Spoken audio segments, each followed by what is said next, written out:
솔로몬에 대해서 우리가 첫 시간 했는데 이 솔로몬의 다른 이름에 대해서 말씀드렸는데 기억나십니까? 솔로몬의 다른 이름이 뭐였죠? 여디디야. 기억해 주셔서 감사드립니다. 여디디야. 여디디야 뜻이 뭐라고 그랬습니까? 하나님께 여호와께 사랑을 입은 자 또는 하나님께서 사랑하시는 자. 이게 여디디야입니다. 솔로몬은 하나님께 사랑을 입은 거예요.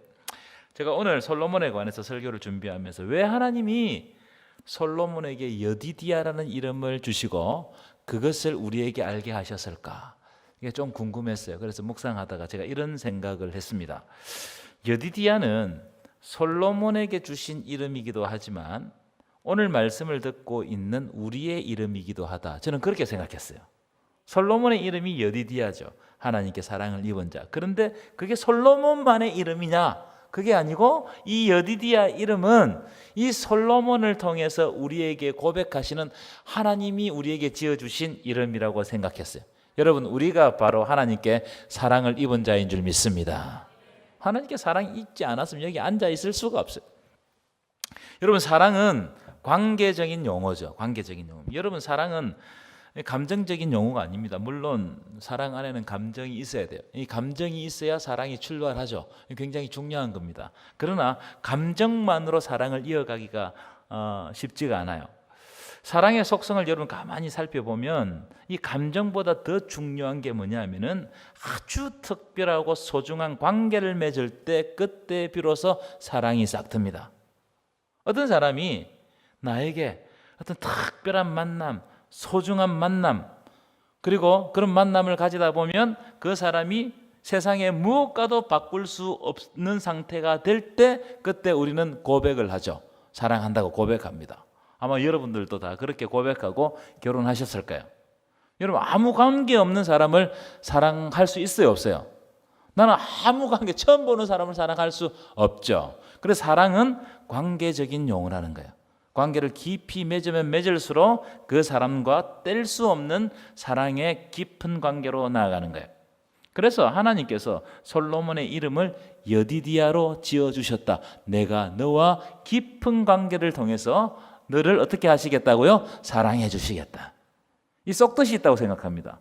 세상이 너에 대해서 무슨 말을 하고 어떤 평가를 할지라도 나는 너를 사랑한다. 하나님이 오늘 우리들에게 이렇게 말씀하시는 것 같아요. 세상이 너에게 어떤 평가를 할지라도 그거 다 차치하고 나는 너를 사랑한다. 아멘이십니까? 그래서 사랑을, 하나님께 사랑을 입은 자, 하나님께서 사랑하시는 자, 이렇게 이름을 지어주셨다. 아마 이 이름은 그리스도인이라는 이름과 동일하다 생각합니다. 여러분, 제가 왜 이런 말씀을 드리냐면은 솔로몬은 우리가 아는 것처럼 누구의 아들이죠? 다윗의 아들인데 그 어머니가 누굽니까? 밧세바죠. 밧세바. 그러니까 아마 백성들의 눈에는 밧세바를 곱게 쳐다보지 않았을 겁니다. 그렇겠죠? 뭐 우리가 좀 극단적으로 이야기하면 불륜녀의 아들 아니겠습니까? 그렇죠? 이 꼬리표, 이 주홍 글씨가 아마 솔로몬 일평생 그 꼬리표를 달고 주홍 글씨가 달려가지고 아마 솔로몬을 괴롭혔다고 생각해요. 사람들이 속으로 뭐 솔로몬이 왕권을 가지고 있으니까 뭐 밖으로는 표현 못해도 속으로 조롱할 수 있었겠죠. 더구나 고대에는. 그러나 하나님은 이렇게 말씀하시는 것 같습니다. 여디디야, 너에게 허물이 있다고 할지라도 나는 너를 사랑한다는 거예요. 세상 사람들이 너에 대해서 어떤 평가를 할지라도 나는 너에게 너는 나에게 너무나 특별한 존재다. 바로 우리. 그러니까 여디디야의 이름은 솔로몬만의 이름이 아니고 우리에게 주시는 이름이다. 여러분, 이 여디디야 이름, 여러분에게 주신 이름인 줄 믿습니다. 이 말씀이 여러분을 위로하는 말씀 되시기를 간절히 축원합니다. 자, 그래서 저는 오늘 본문과 연관해서 이 솔로몬이 건축한 성전을 저는 어떻게 부르고 싶느냐? 여디디야 성전이라고 부르고 싶어요. 여디디야 성전. 한번 따라할까요? 여디디야 성전. 여디디야 성전, 이게 무슨 뜻일까요? 이런 뜻일 겁니다. 하나님의 사랑이 머무는 성전, 하나님의 관심이 떠나지 않는 성전, 하나님의 은혜가 충만한 성전. 여러분, 오늘 우리가 모인 이 성전에 하나님의 사랑이, 그리고 하나님의 관심이, 하나님의 놀라운 은혜가 항상 머물고 있다는 사실을 믿으시기를 축원합니다. 여디디아 성전, 하나님이 사랑을 많이 해주셔가지고 그 속에 있는 모든 사람들의 상처가 다 회복되고 하나님의 은혜로 말미암아 그 하나님께서 원하시는 사람으로 세워져가는 그런 성전, 그런 성전이 여디디아 성전이다. 자, 오늘 말씀은 세 가지 주제를 가지고 여러분들과 말씀을 나누겠습니다. 첫 번째, 하나님이 거하시는 곳은 어디인가? 따라합시다. 하나님이 거하시는 곳은 어디인가? 하나님은 도대체 어디 거하시는가? 자, 한번 읽어볼까요? 27절 띄워보실까요? 한번 함께 읽겠습니다. 시작. 하나님이 참으로 땅에 거하시리까 하늘과 하늘들의 하늘이라도 주를 용납하지 못하겠거든 하물며 내가 건축한 이 성전이오리까. 자, 여러분, 이 말씀의 핵심이 뭐냐면 솔로몬이 성전을 건축하는데 내가 건축한 성전에 감히 하나님을 모실 수가 없다, 이런 뜻입니다.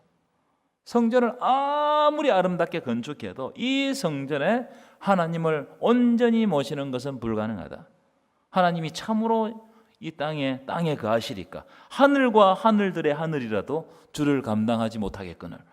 하나님이 너무 크시고 위대하시기 때문에 하늘과 하늘들의 하늘이라도, 다시 말하면 이 넓은 우주도 하나님을 다 담을 수 있단 말이에요, 없단 말이에요? 없다는 거예요. 하나님은 너무너무 그 존재가 크시기 때문에 이 모든 우주도 하나님을 담을 수 없다. 여러분, 하나님이 우주보다 더 크셔야 우주를 만들 수 있는 거예요. 그렇죠? 그런데 하물며 내가 하여튼 예쁘게 화려하게 성전을 하나 건축했어요. 이 성전에 하나님을 다 담을 수 있겠냔 말이에요. 우리 교회, 이 교회 공간 안에 하나님을 다 담을 수 있겠냔 말이에요. 여러분, 이 말씀이 의미하는 바가 있어요. 이 말씀이 의미하는 바가 뭐냐면은 하나님은 어떤 특정한 건물 안에 거하시는 분이 아니고 우리 안에 거하신다, 우리와 함께 하신다, 이걸 강조하기 위해서 이 표현을 쓴 겁니다. 다시 말하면 하나님은 우리의 삶 가운데 계시고 우리와 함께 하시고 우리와 동행하시기를 원하시는 분이시다. 아멘이십니까? 이 말씀을 지금 이 하늘과 하늘이라도 하나님을 감당하지 못한다는 이 표현을 써가지고 하나님은 정말 하나님의 백성들의 삶과 함께 계시기를 원하신다, 이걸 강조하는 거예요.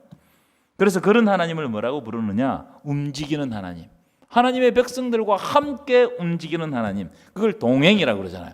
동행하시는, 여기 예수님과 동행하시는 하나님, 그걸 조금 더 고상하게 말해 역사하시는 하나님. 우리의 삶 가운데, 우리의 일상 가운데, 내 고난 가운데 하나님이 역사해 주신다는 거예요. 가만히 있지 아니하고 그분께서 우리 속 깊은 삶 가운데 깊이 침투하셔서 우리의 모든 일거수일투족을 어떻게 하신다고? 인도해 가신다는 거예요.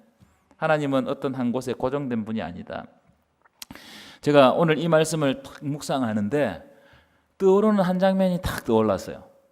창세기 28장입니다. 야곱 장면이 떠올랐어요. 한번 띄워보실까요? 28장 15절부터 17절인데요. 우리 좀 길지만 우리 한 절 한 절 곱씹어가면서 읽었으면 좋겠습니다. 시작. 내가 너와 함께 있어 네가 어디로 가든지 너를 지키며 너를 이끌어 이 땅으로 돌아오게 할지라. 내가 내게 허락한 것을 다 이루기까지 너를 떠나지 아니하리라 하신지라. 16절 시작. 야곱이 잠이 깨어 이르되 여호와께서 과연 여기 계시느를 내가 알지 못하였도다. 17절 이에 두려워하여 이르되 두렵도다. 이곳이요 이것은 다름 아닌 하나님의 집이요 이는 하늘의 문이로다. 아멘. 야곱이 에서를 피해서 도망가죠.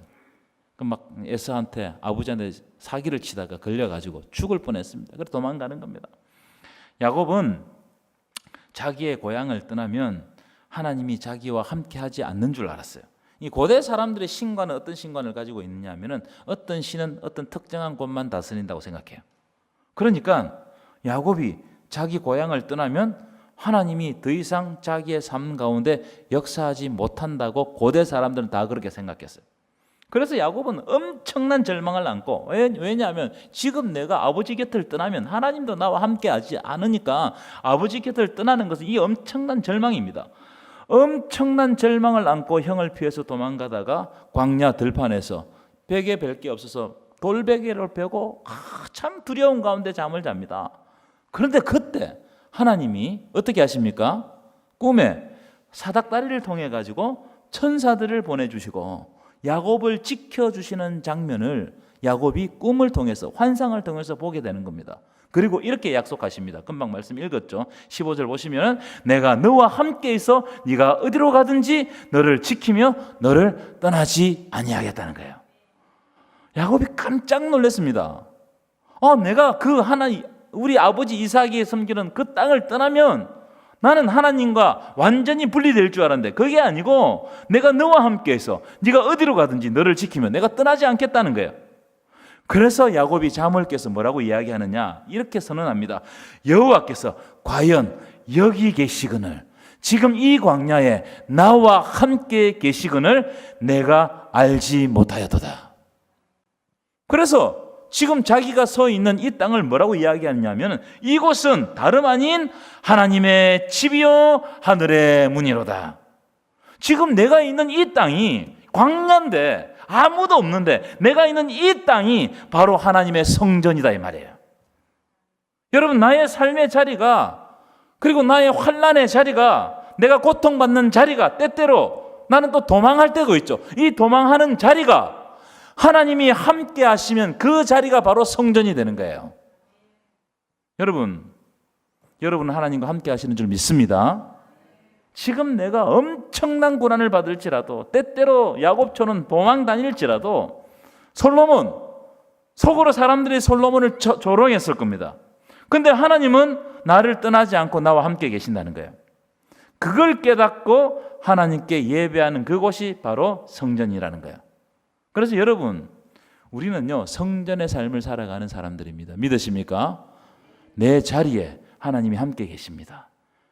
너희가 성전인 것과 이렇게 이야기해요. 우리 자신이 성전이라는 거예요. 사도 바울은 그렇게 이야기해서 내 자신이 성전이기 때문에 내가 어디 가서 하나님의 예배 드리면 그곳이 바로 성전이 되는 것. 그러니까 여러분, 내가 성전이다, 이걸 꼭 잊지 마시기를 바랍니다.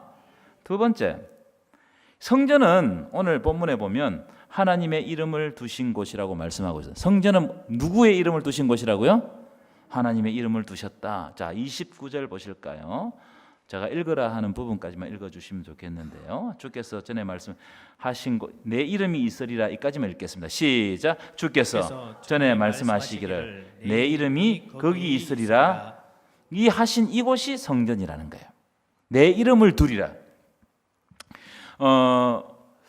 저는 이 내 이름을 두리라, 내 이름이 거기 있으리라, 이걸 어떻게 해석했느냐 하면은 여디디아라는 이름 속에 그 뜻이 있다고 생각해요.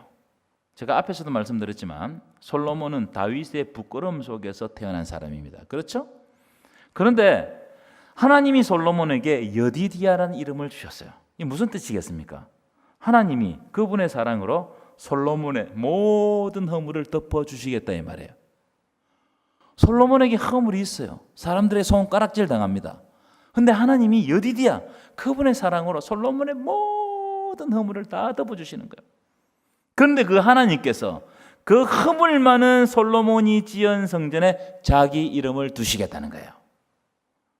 희한하죠.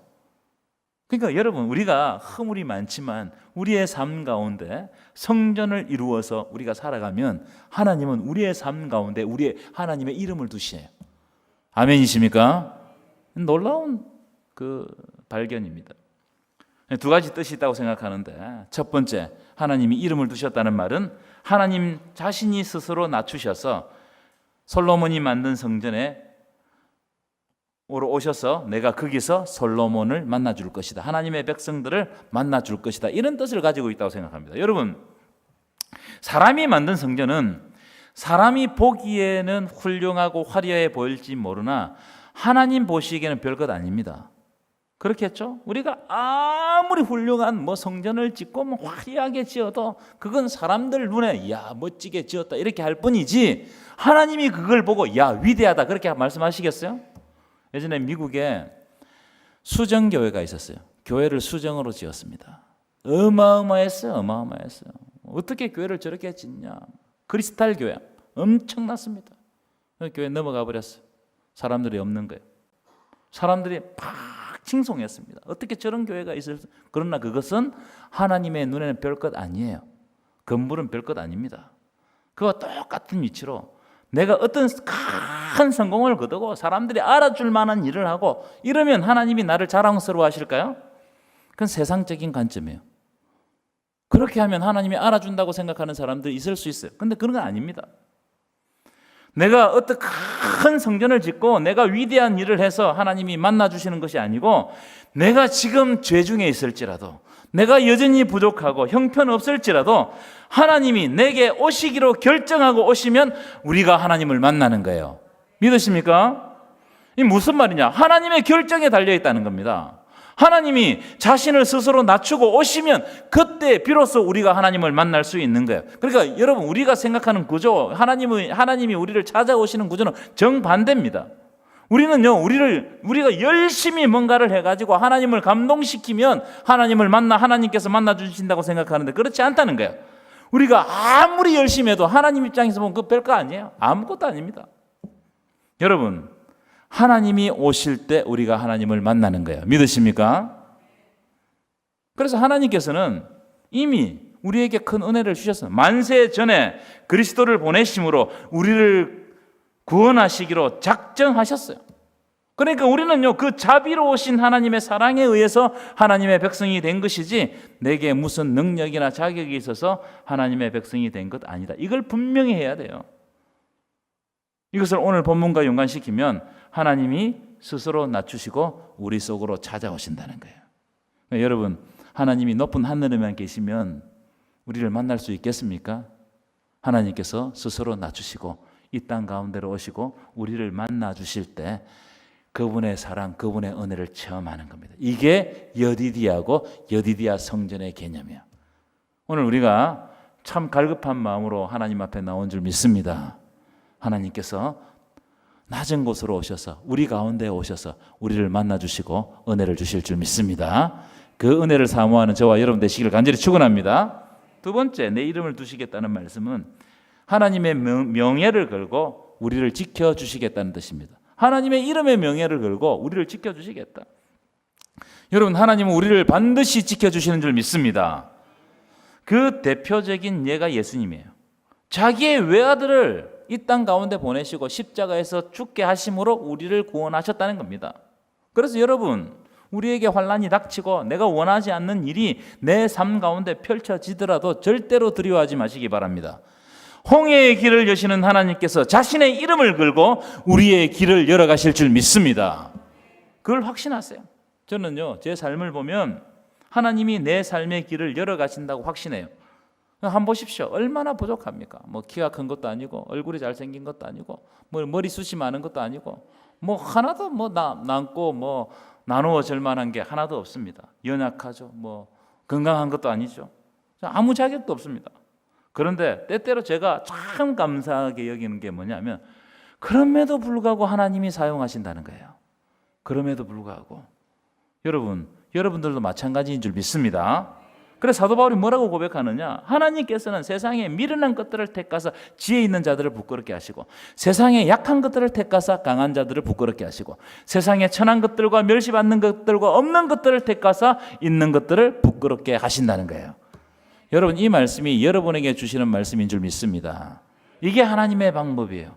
하나님의 방법은 뭐냐면 가장 약한 자를 불러가지고 하나님의 놀라운 일들이 드러나게 하는 거예요. 은혜가 펼쳐지는 것을 온 세상에 펼쳐 보이는 거예요. 그러니까 여러분, 내가 약하면 약할수록 더 좋은 거예요. 내가 부족하면 부족할수록 더 좋은 거예요. 하나님이 하나님의 이름을 걸고 우리의 길을 열어가실 것이기 때문입니다. 아멘이십니까? 큰 세 번째, 성전의 의미는 우리의 기도에 응답하신다는 거예요. 성전의 의미는 우리의 기도에 응답하신다. 오늘 본문을 여러분 딱 보시면 솔로몬이 하늘의 하늘이라도 하나님을 감당하지 못하는데 어떻게 내가 지은 성전에 하나님을 모실 수 있겠습니까? 이런 말씀을 하나님께 딱 아뢰고 난 다음에 자 27절 28절 보면 이 솔로몬이 한 가지 특별한 요청을 하나님께 아뢰입니다. 자 27절 28절 읽어볼까요? 시작. 그러나 28 28절, 29절입니다. 28절 읽어볼까요? 시작. 그러나 내 하나님 여호와여 주의 종의 기도와 간구를 돌아보시며 이 종이 오늘 주 앞에서 부르짖음과 비는 기도를 들으시옵소서. 주께서 전에 말씀하시기를 내 이름이 거기 있으리라 하신 곳이 성전을 향하여 주의 눈이 주야로 보시오며 주의 종이 이곳을 향하여 비는 기도를 들으시옵소서. 자, 지금 솔로몬이 하나님을 향하여서 하는 요청이 뭡니까? 우리가 이 성전에서 또는 이 성전을 향하여 기도하는 그 기도를 들어달라는 거예요. 그리고 이걸 요청합니다. 무슨 말이냐? 성전은 만민이 기도하는 집이라는 거예요. 성전은 만민이 기도하는 집인 줄 믿습니다. 하나님은 우리가 하나님 앞에서 기도할 때 하나님께서 그 기도를 들어주시겠다는 거예요. 그럼 여러분 그런 관점으로 열왕기상 8장을 읽어보면은 솔로몬이 이런 내용, 몇 가지 내용으로 기도를 아뢰입니다. 첫 번째 기도가 뭐냐면 하나님, 우리가 하나님께 기도하면 악한 자들은 심판받게 하시고 공의로운 자들은 그 행위대로 갚아 주옵소서. 그 행위대로 갚아달라는 것은 악한 자들에게는 심판을 내리시고 공의로운 자들에게는 복을 달라고 기도합니다. 우리가 성전을 향해서 기도할 때 공의로운 자들이, 의로운 자들이 때때로 고통을 당할지라도 그 고통이 영원히 있지 않게 하시고 하나님께서 회복시켜 주시고 복을 주시는 은혜가 있게 하여 주시옵소서. 그 기도를 아뢰었어요. 두 번째 기도는 뭐냐면 우리가 혹시 범죄에서 전쟁에서 패하고 잡혀갔을 때, 포로로 잡혀갔을 때 우리가 그것을 깨닫고 회개하고 이 성전을 향하여 기도하면 우리를 이 땅으로 돌아오게 하옵소서. 그럴 때가 있죠. 나라가 죄를 짓고 그래서 다른 나라로 잡혀가게 되면 하나님, 우리가 회개하고 이 성전을 향해서 기도하면 우리를 돌아오게 하는 역사, 이 민족 위에 은혜를 베풀어 주옵소서. 세 번째, 전염병과 각종 재앙이 이 땅에 닥쳐 고통을 당할 때 우리도 그런 걸 경험했죠. 우리가 회개하고 기도하면 하늘에서 들으시고 사하시고 이 땅을 회복시켜 주옵소서. 이 기도를 하는 거예요. 네 번째, 이방인이라고 할지라도 이 성전을 향하여서 기도하면 우리와 똑같이 그들의 기도도 들어달라고 기도했어요. 너무너무 멋진 기도죠. 이방인이라고 할지라도 하나님을 향해서 기도하면 들어주십시오. 이런 기도를 솔로몬이 하나님께 아뢰는다고요. 여러분, 우리는 기도하고 하나님은 응답하십니다. 믿으십니까? 우리는 기도하고 하나님은 응답하시는 거예요. 앞에서도 말씀드렸지만 성전은 만민이 기도하는 집, 기도하는 공동체입니다. 하나님의 백성들이 마음을 모아 기도하면 하나님은 하나님의 뜻 안에서 가장 좋은 것으로 응답해 주실 줄 믿습니다. 그 기대를 가지고 기도하십시오. 그래서 기도의 자리를 사모하고 함께 공동체적으로 기도하고 함께 선하신 응답을 기다리는 거, 이게 얼마나 중요한지 모른다. 이게 성전 공동체, 만민이 기도하는 여디디아 성전이라는 거예요. 여러분 기도하시기 바랍니다. 단 1분을 기도하시라도 간절히 기도하십시오. 간절함이 빠진 기도는 주문에 불과합니다. 하나님을 향한 간절함이 빠져있는 그 기도는 주문에 불과해요. 그래서 여러분 오늘 우리가 합심해서 기도할 텐데 기도할 때 여러분 간절하게 입을 열어서 기도하시기 바랍니다. 우리는 기도할 뿐이고 하나님 응답하십니다. 그런데 어떤 것으로 응답해 주시냐? 가장 좋은 것으로 응답해 주십니다. 아멘이십니까? 아멘이십니까? 결론입니다. 따라합시다. 여디디아 성전. 여러분 우리는 하나님의 성전인데 하나님의 사랑을 입은 하나님의 성전이다. 우리는 모두 다 하나님의 사랑을 입은 성전이다. 그래서 하나님께서 사랑하시기로 작정하셨다. 우리의 기도에 응답하시기로 작정하셨다. 여러분 이 은혜가 여러분 삶 가운데 이루어지게 하시고 특별히 하나님 안에서 우리가 서로 기도할 때 우리 하나님 안에서 서로 세워져가는 놀라운 은혜가 있기를 간절히 축원합니다.